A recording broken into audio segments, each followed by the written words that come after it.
Friends, welcome back to our YouTube channel. मैं हूँ श्रुति और आज मैं आप सभी लोगों को एक टॉपिक पढ़ाना चाहती हूँ, that is the difference between advertising and personal selling.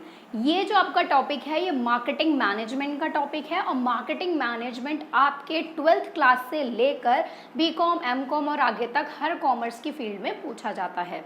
तो देखिएगा यहाँ पर एडवर्टाइजिंग और पर्सनल सेलिंग के बीच में क्या डिफरेंस है।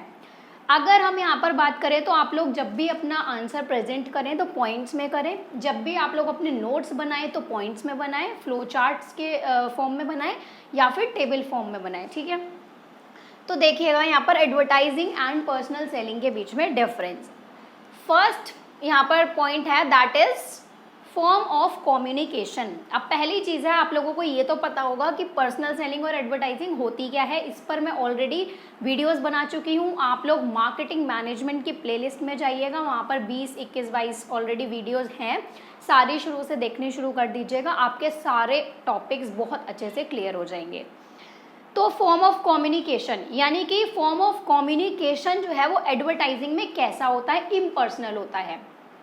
आप लोग टेलीविज़न देखते हैं, टेलीविज़न में आपको कोई एडवर्टीजमेंट दिखता है तो क्या आप लोग जो कम्युनिकेशन करते हैं वो पर्सनल होती है? क्या आप डायरेक्ट टीवी के सामने बोल सकते हैं, सेलर से बात कर सकते हैं? नहीं।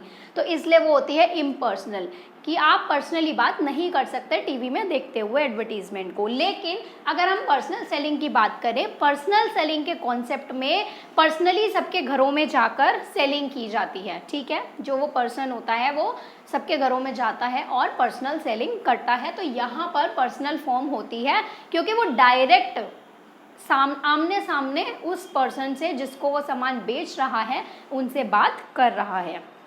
क्लियर है फर्स्ट पॉइंट। सेकेंड पॉइंट आता है फ्लेक्सिबिलिटी। अब अगर हम फ्लेक्सिबिलिटी की बात करें तो एडवर्टीजमेंट जो है वो लेस फ्लेक्सिबल है। क्यों लेस फ्लेक्सिबल है? क्योंकि एक बार आपने जो एडवर्टीजमेंट देख लिया, जो एडवर्टीजमेंट एक बार डिज़ाइन हो गया, उसको बार बार चेंज करना बहुत डिफ़िकल्ट होता है, ठीक है। उसको बार बार चेंज नहीं किया जा सकता। ऐसा नहीं है कि आज आपने कोई एडवर्टीजमेंट डिज़ाइन किया और रात को आप सोचो कि नहीं जी अच्छा नहीं है, हम दूसरा करेंगे। ऐसे नहीं होता है अगर आप बहुत बड़े लेवल पर मार्केटिंग देखें तो। लेकिन अगर आप पर्सनल सेलिंग में देखें तो पर्सनल सेलिंग मोर फ्लेक्सिबल कैसे है। मान लीजिए मैं एक इंसान हूँ, मैं एक पर्सनल सेलर हूँ, मतलब मैं लोगों के घर जाकर पर्सनल सेल कर रही हूँ, तो मैं अपनी बातों को किसी भी तरीके से वहाँ पर फ्लेक्सिबिलिटी के अकॉर्डिंग घुमा सकती हूँ, ठीक है, चेंज कर सकती हूँ। मैं कुछ और बोलना चाह रही थी लेकिन मैं कुछ और बोल सकती हूँ। समझ आई बात? तो यहाँ पर मैसेजेस चेंज नहीं हो सकते इसलिए लेस फ्लेक्सिबल, और यहाँ पर मैसेजेस चेंज हो सकते हैं इसलिए मोर फ्लेक्सिबल। क्लियर है इतना? थर्ड पॉइंट देखिएगा, रीच। रीच मतलब पहुंच, कौन से कॉन्सेप्ट की पहुंच कहाँ तक है। एडवर्टीजमेंट एक ऐसा प्रोसेस है जो कि वर्ल्ड वाइड, ओवरऑल, सिर्फ इंडिया में नहीं या किसी और कंट्री में नहीं, ऑल ओवर द वर्ल्ड, पूरे वर्ल्ड में अगर आप देखें तो पूरे वर्ल्ड में उसने कब्जा किया हुआ है। तो that means reach is mass. Masses का मतलब क्या होता है? World wide. ये आप लिख सकते हैं साथ में, ठीक है। मासेस मतलब वर्ल्ड वाइड। लेकिन अगर आप पर्सनल सेलिंग की बात करो तो क्या आप पूरे संसार में हर एक के घर जाकर पर्सनल सेलिंग हो सकती है? नहीं हो सकती, कभी भी नहीं हो सकती। तो इसलिए यहाँ पर लिमिटेड नंबर ऑफ कस्टमर्स होते हैं। तो दोनों के बीच में यही डिफरेंस है। रीच इसकी मासेस तक, वर्ल्ड वाइड तक पहुँचती है, और पर्सनल सेलिंग की जो रीच है वो लिमिटेड नंबर ऑफ कस्टमर्स तक पहुँचती है। ओके, उसके बाद आता है फोर्थ पॉइंट, कॉस्ट। कॉस्ट क्या होती है? किसी भी सामान को बनाने में जो आपकी लागत लगती है, दैट इज कॉस्ट।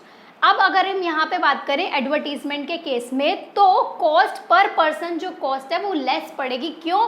क्योंकि ये बहुत बड़ा वर्ल्ड वाइड एरिया जो है कवर कर रहा है। मान लीजिए आप लोग, फॉर एग्जाम्पल मैं आपको छोटा सा एग्जाम्पल देके समझाती हूँ।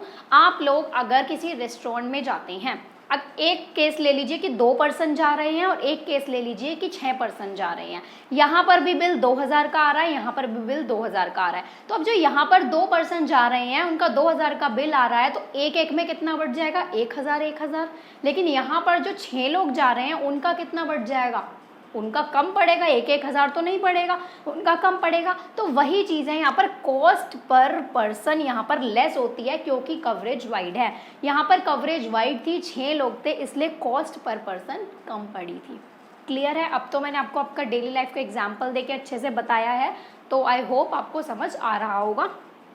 उसके बाद अगर आप बात करें पर्सनल सेलिंग की, तो यहाँ पर कॉस्ट पर पर्सन मोर पड़ती है। जैसे अभी हमने यहाँ पर देखा, सिर्फ 2 पर्सन थे, 2,000 का बिल था, तो 1,000 दोनों में बढ़ गया, तो यानी इसके कंपैरिजन में इसकी कॉस्ट क्या थी? हाई थी। नेक्स्ट पॉइंट है कवरेज। कवरेज मतलब कितना एरिया कवर करता है। तो ये क्या है? ये कम टाइम में मार्केट को कवर करता है। एडवर्टाइजिंग जो है वो कम टाइम में मार्केट को कवर करता है, क्योंकि एडवर्टीजमेंट छोटा सा होता है, 1 से 2 मिनट का एडवर्टीजमेंट होता है। आप टेलीविजन पर भी देखते हैं, और देखता उन्हें कौन कौन है? वर्ल्ड वाइड सब।